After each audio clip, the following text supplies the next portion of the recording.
जय श्री कृष्णा मित्रों, मैं प्रियंका स्वागत करती हूँ आपका जीवन और आध्यात्म में। कैसे हैं आप सब? उम्मीद करती हूँ आप सभी अच्छे होंगे। आज की कहानी है बहुत ही दिल को छू लेने वाली। शादी के फेरे होते ही विदाई हो गई। बहुत दूर का सफ़र करके एक गांव में आ गए। ससुराल पहुंचते ही मुझे एक कमरे में बिठा दिया गया। मैं एक पढ़ी लिखी लड़की थी और मेरे मम्मी पापा ने मेरी शादी मेरी मर्ज़ी के खिलाफ़ एक किसान से की थी जिसका नाम था पंकज। मैं अपने भाग्य पर रो रही थी। इसके अलावा और कुछ भी नहीं कर सकती थी, बस बैठी रो रही थी।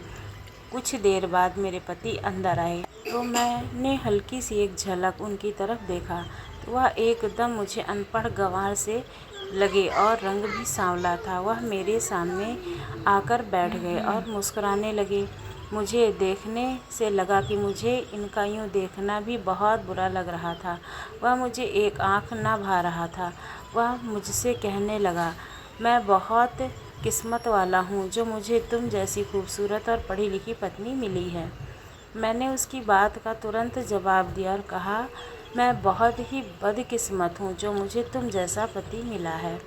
मेरी यह बात सुनकर उसके चेहरे का रंग उड़ गया। उसे शायद मुझसे ऐसी किसी बात की उम्मीद नहीं थी, क्योंकि मेरा दिमाग बहुत ज़्यादा ख़राब था। मेरे माता पिता ने लाख मना करने पर भी मेरी शादी गांव में ही की थी।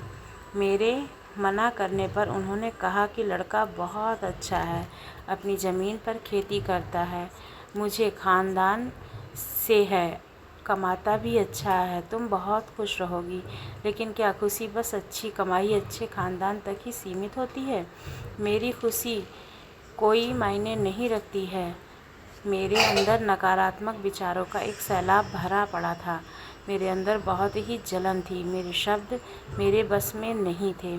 जी चाह रहा था कि मैं अपने पति पंकज पर सारी भड़ास निकाल दूं। वह बोला, क्या हुआ स्नेहा, तुम ठीक तो हो और यह क्या बोल रही हो? मैंने कहा, मैं सही बोल रही हूँ, तुम्हारी औकात नहीं मेरे साथ रहने की। क्या तुम मेरे लायक हो? अगर तुम्हें ऐसा लगता है तो यह तुम्हारी बहुत बड़ी गलतफहमी है। जाओ, पहले अपने आप को जाकर शीशे में देखो, फिर बात करना। ना तुम पढ़े लिखे हो और ना ही देखने में अच्छे लगते हो। मेरी मम्मी पापा ने ना जाने तुझ में क्या देखा जो मेरी ज़िंदगी ख़राब कर दी। ये सब बोलकर वे रोने लगी। वह चुप होकर बैठ गया और बहुत मायूस भी हो गया। मैंने रोते हुए कहा, मैं किसी और से प्यार करती हूँ। मैं तुम्हारे साथ बिल्कुल भी नहीं रह सकती। मेरे यह बात सुनकर वह हक्का बक्का रह गया और बोला, स्नेहा, यह बात बोल रही हो तो होश में तो हो तुम? मैंने कहा, मैं इसमें हैरान होने की कौन सी बात है? मैं जिससे प्यार करती हूँ वह 1000 गुना अच्छा है, स्मार्ट है, पढ़ा लिखा है। यह सुनकर उसकी आंखें नम हो गईं और वह बाहर चला गया। मगर यह सच था, मैं एक लड़के से प्यार करती थी जो मेरे कॉलेज का ही था। कुछ दिन हम मिले, एक दूसरे से बातें करते करते कब प्यार हुआ पता ही नहीं चला। मैं अभी भी अपनी किस्मत पर रो रही थी। कुछ देर बाद पंकज वापस रूम में आए। उनकी आंखें थोड़ी सूजी हुई थी और पूरा चेहरा पानी से गीला था। वह शायद रोकर आया था। उसने चादर उठाई और नीचे ज़मीन पर लेट गया। मैंने भी अपने कपड़े बदले और बेड पर सो गई। कुछ दिनों तक ऐसे ही चलता रहा। मैंने पंकज से कोई भी बात नहीं की और ना पंकज ने मुझसे। वह सुबह होते ही खेतों में चला जाता था और शाम को जब थक हार कर घर वापस आता तो उसके मिट्टी से भरे कपड़े और पसीने से पूरा शरीर भीगा रहता था, जिसको देखकर मुझे उससे घिन आती थी। मैं बड़े ही गुस्से में उसकी तरफ देखती और मुंह फेर लेती थी। मुझे देखकर वह कमरे में चला जाता और नहा धोकर वापस आता।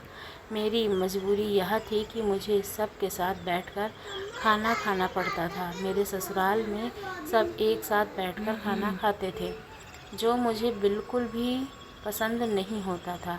कुछ दिनों तक मैं आधे पेट खाकर ही उठ जाती थी।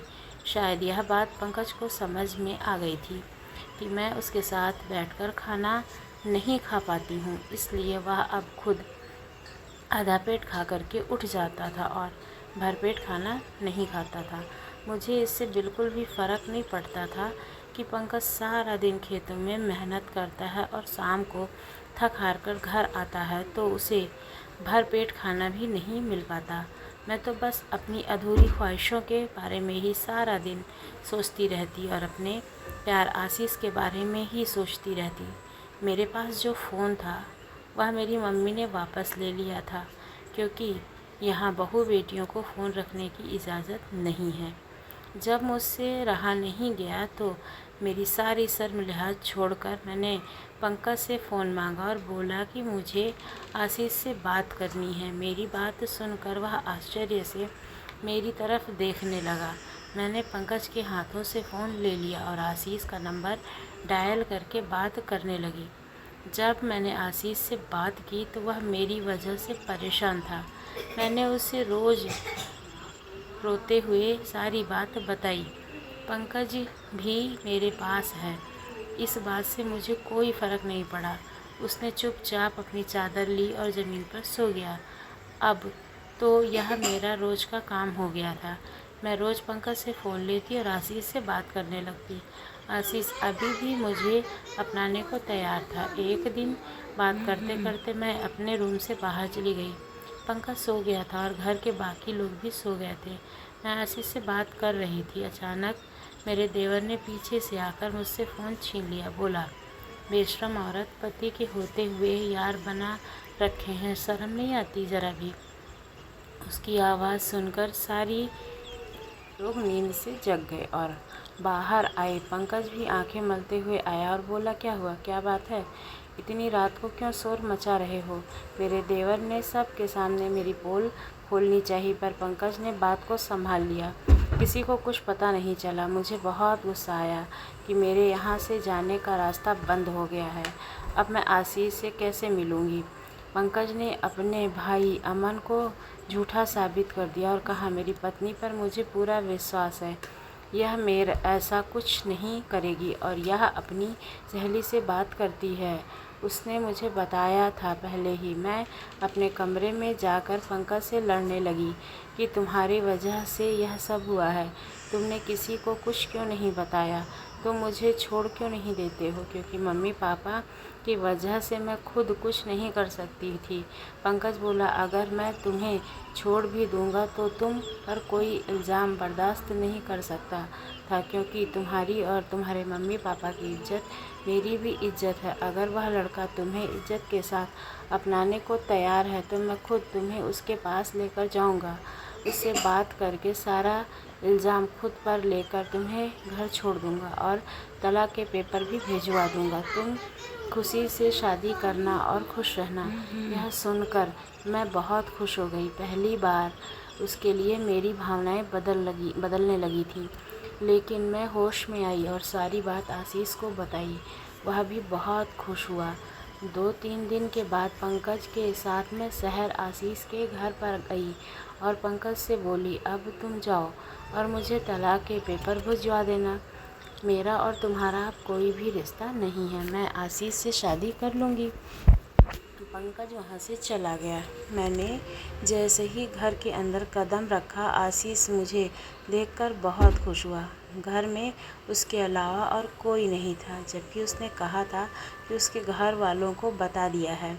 मैंने पूछा, तुम्हारे घर वाले कहाँ हैं? वह बोला, अंदर आओ, कमरे में बैठकर बातें करते हैं।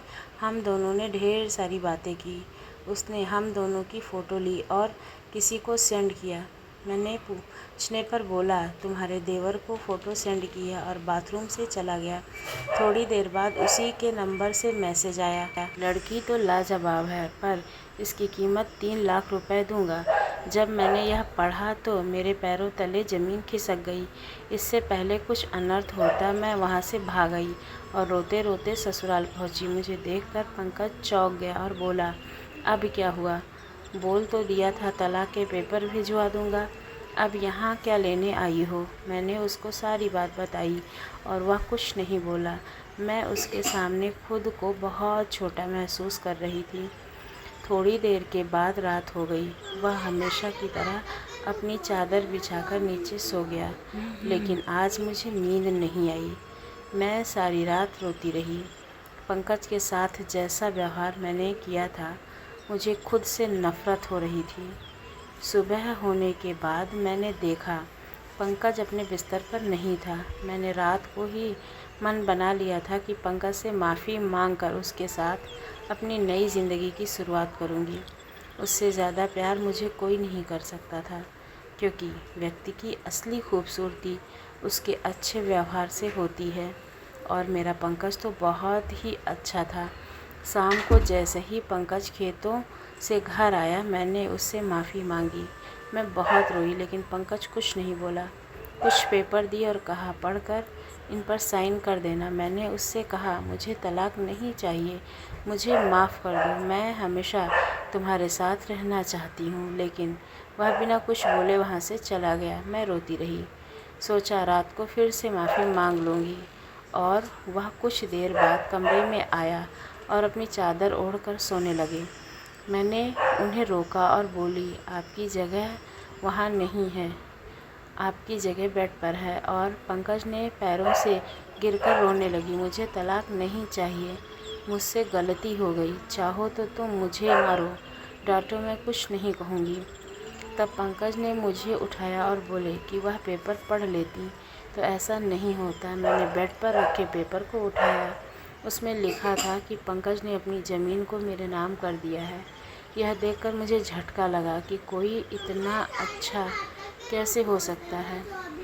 मैंने पूछा, पंकज यह ज़मीन मेरे नाम क्यों कर रहे हो? वह बोला, कल शहर जा रहा हूँ कुछ काम से, आकर सब कुछ बता दूँगा। 1 हफ्ता हो चुका था। मैं बड़ी ही बेसब्री से पंकज का इंतज़ार कर रही थी, लेकिन वह नहीं आए।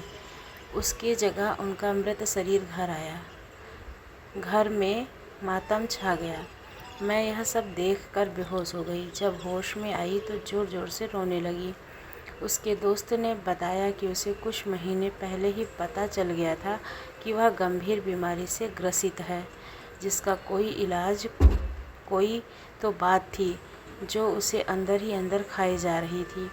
यह सब सुनकर उसे झटका लगा। शायद वह मेरी वजह से ही हुआ था। कुछ दिनों बाद जब घर का माहौल शांत हुआ तो मेरी सास ने मुझे एक लेटर दिया और कहा, पंकज ने दिया था अपने दोस्त को तुम्हें देने के लिए। मैं उनसे बोली, मम्मी पंकज तो अनपढ़ था, लेकिन लेटर कैसे लिखा? मैंने सास ने मुझे बताया कि वह बहुत पढ़ा लिखा था, तुम्हें कभी नहीं बताया उसने। मैंने भी कभी जानने की कोशिश नहीं की। मैं भागकर अपने कमरे में गई और लेटर पढ़ने लगी। स्नेहा, जब मैंने शादी की दिन तुम्हें देखा तो तुम दुल्हन बने बहुत ही सुंदर लग रही थी। तभी मुझे तुमसे प्यार हो गया था। और हाँ, मैं एक पढ़ा लिखा लड़का था, चाहता तो अच्छी नौकरी कर लेता, लेकिन मेरे पापा ने मुझे खेती करना सिखाया और उन्हीं खेती में आखिरी सांस ली और मुझसे वादा लिया था कि तुम इस ज़मीन को कभी बंजर नहीं होने दोगे, जिस वजह से मैं खेती करता था। जब तुमसे शादी के रात मुझसे कहा कि तुम किसी और से प्यार करती हो, तो मैं पूरी तरह से टूट गया और टेंशन के कारण मुझे यह बीमारी हो गई।